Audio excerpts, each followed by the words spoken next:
Welcome to my video on how to read a sample workout. So this is part of our muscular strength and endurance training little video mini series to help you get acquainted with some of the principles and the how-to of doing strength and conditioning training, strength and endurance training. So in this, the point of this is to help you as we go through this today in this video. I hope to help you be able to learn how to read what a kind of a shorthand version of a workout might look like. This is kind of a typical form of how you might see these written either by your coach or your personal trainer, or if you're doing some kind of online program.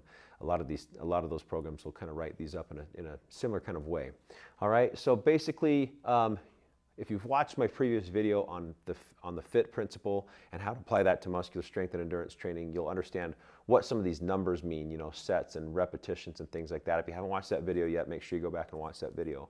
But basically what we're going to do is go through some of these. You may not be familiar with these lifts, but as you learn more about strength and endurance training, you'll start to learn what these movements mean, you know, DB lunges, what that means. As you get a little bit more training and what equipment would be involved and how to do it safely, what kind of form to use. But that'll come. So if you don't understand what some of these lifts are, don't worry about that because you can learn that later, but you'll get the gist of what this is all about, okay? So when you typically see a workout, you'll often see a warm-up built into the workout. If the workout doesn't have a warm-up built into it, make sure that you warm up. Make sure that you also get a stretch in before you just start lifting. Okay, when you're lifting, you're going to push your muscles to the absolute maximum, and if you haven't warmed those up yet, you're going to be looking at much higher likelihood of an injury, and then longer recovery time before you can work out again. If you just warm up and take 5 minutes to 10 minutes to warm up and stretch, you're going to handle this workout a lot better. Your muscles are going to recover a lot better, and you're going to avoid injury. So make sure you always build in a warm up and a stretch into your workout. Okay, one thing you'll see here is a lot of times workouts will give you some flexibility on how to warm up. This one actually specifies jogging for 5 to 10 minutes. That would be a good amount of time to warm up, and then making sure you're stretching for 5 minutes.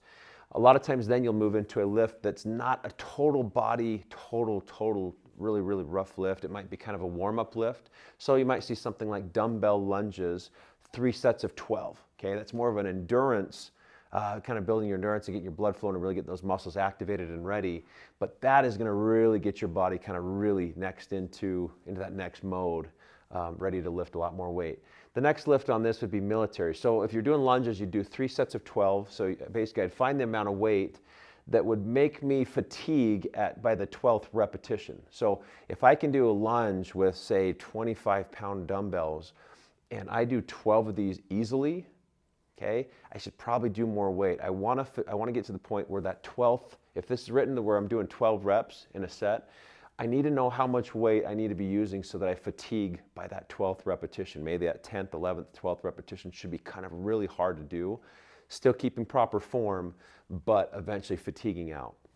So sometimes you may, especially when you're beginning lifting, you may say, okay, if you remember my other video, I say start light. Okay, start light. Use lighter weight as you learn kind of, first of all, how to do the lift correctly. And then as the weeks go on and you get better and more comfortable, you'll start to know, okay, this is what I can do, and I know I can actually do a little more weight, so then you might add more weight. So instead of doing 25s, if you realize, you know, I did 25s and I got all 12 done without even really fatiguing too much. Next time, maybe try a 30 or a 35, right? Try your 30 or 35s when you're doing those lunges. And then if you're getting to where it's really hard to finish those last couple repetitions, that's where you want to be.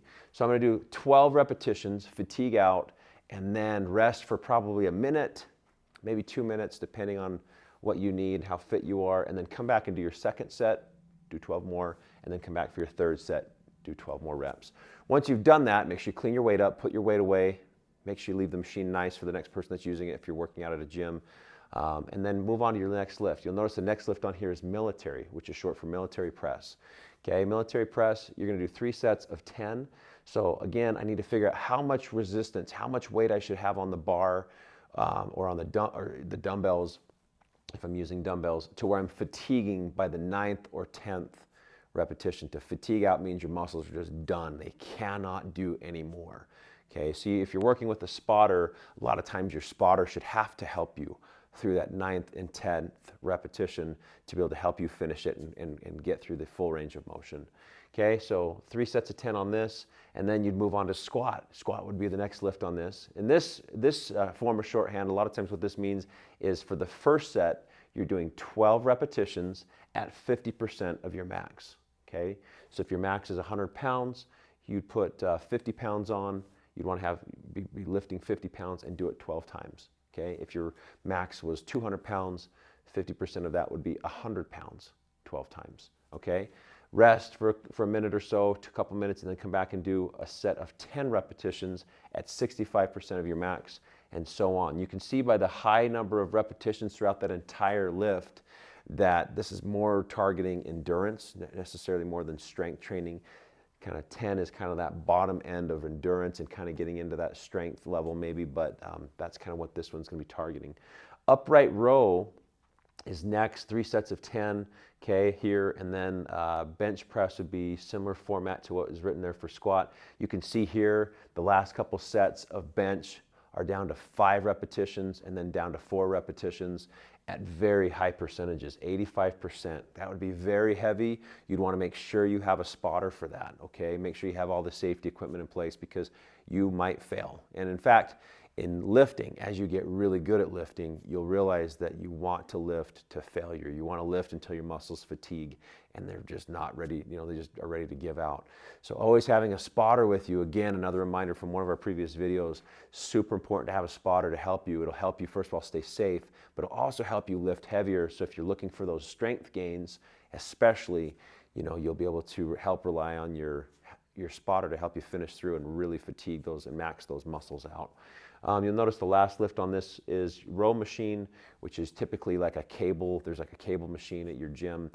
That's something you can do. So rows, 3 sets of 12 to kind of finish this up. A couple other things I want to point out on this sample workout is notice that built into the workout, there's a little bit of rest for the workout itself built into this. So on this lift here, the person's going to do lunges, which is a leg lift. And then the next lift is military, which is shoulders and more upper body. And so the reason that the person who wrote a workout like this would do this is to allow your legs time to rest while you're doing your military, because you're not going to be using your legs quite as much and fatiguing them. Let your shoulders get the workout. And then after you've had several minutes doing this, you're coming back to squat for your legs again. And we're kind of rotating from lower body to upper body, back to lower body, back to upper body. And so you have that built into your workout. That's a really smart workout design element you can incorporate into things when you design your workouts. Okay, another thing that you'll notice on this is you've got military on here along with upright row. Military is actually, if you know these movements, military is one movement where it's actually pushing the bar upward, whereas an upright row, you're pulling the bar upward. So it involves a push motion and a pull motion that's very, very similar, but actually uses opposite muscle groups, which we call antagonistic pairs. Another example of this, a really good example of antagonistic pairs being worked equally and in a balanced way in your workout, is the fact that bench press is on here, which is a push motion, right?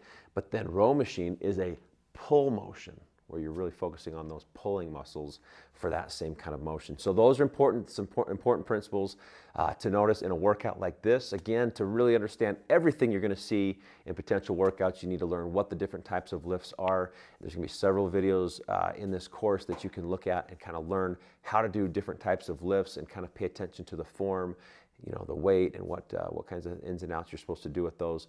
And there's lots of other resources on the internet and also people in your community that you can rely on. Again, if you're in high school or junior high, you can join a strength and conditioning class and actually work with a coach who does this on a daily basis and can help you learn a heck of a lot more than I've just shown you in this video. So keep up all the good work you're doing. I look forward to seeing you in the next video.